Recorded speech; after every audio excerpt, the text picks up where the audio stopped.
Good morning, my dear students. How are you all? Yes, fine. Thank you. So, today we are going to learn about imaginary lines. What do you mean by imaginary?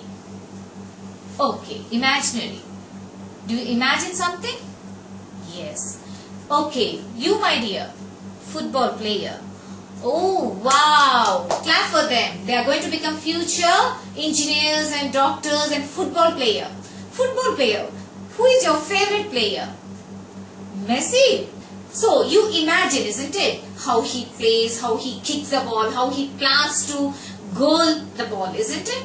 Yes, the same way our explorers imagine some lines on the surface of the earth. So these lines, they named it as imaginary lines. Today I am going to teach you about the imaginary lines. Imaginary lines are of two types, latitudes and longitudes. The lines which pass from east to west are called as latitudes, and the lines which pass from north to south, that is the pole to pole.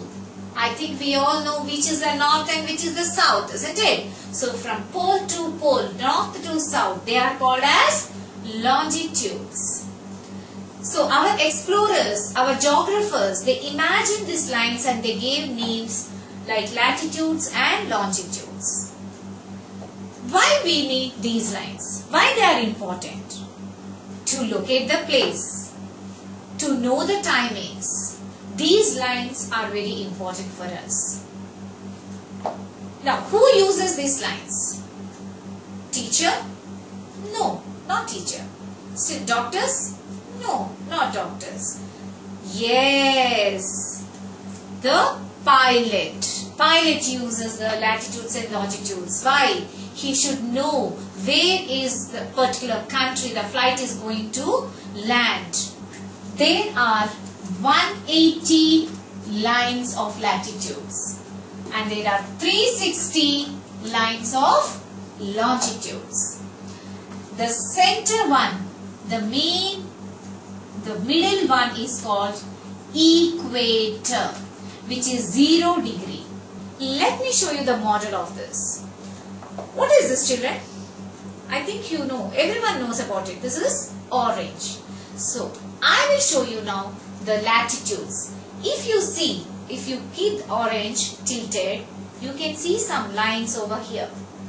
These are called latitudes. You can see? Yes, children? You can see latitudes. So, they are from east to west. The lines which are passing from east to west are called what lines? As I told you, latitudes. So the center one, if you take this is 0 degree. So this one is called equator. What is that called? Equator.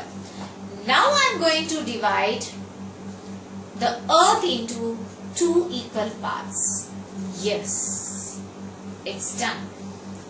See, children, now if you think this is the equator, it is dividing the earth into 2 equal parts. So the northern part is called northern hemisphere and the southern part is called southern hemisphere. Hemi means half of anything. You can take a ball, you can take a paper. If you do half, it's called hemi. So anything which is half is called as hemi. So hemisphere. So the earth is divided into 2 equal parts, that is called hemisphere. Northern hemisphere and southern hemisphere. So what is dividing the earth into 2 equal parts? Equator. Very good. So there are many lines of latitudes. Like it is equator, Tropic of Cancer, Tropic of Capricorn. So later on we will come to that topic. But total how many lines are there? 180. Coming to the longitudes. If you tilt the orange the other side, you can see the longitude lines. They are long. Did you see the street lights? It's like very long, isn't it? The same way the longitudes are long. And there is prime meridian in the middle, which is 0 degree. which is dividing the longitudes into two parts, Western Hemisphere, Eastern Hemisphere. Eastern Hemisphere and Western Hemisphere. So what is dividing? This line. What is this line called as? Prime meridian. We are learning these lines in our daily life, like for locating the places, finding the time. Isn't it, children? Now, I will give you some papers just to draw how the latitudes lines will be, and this part of group will draw how longitudes will be. Okay, let me check. Yes, children, start your work.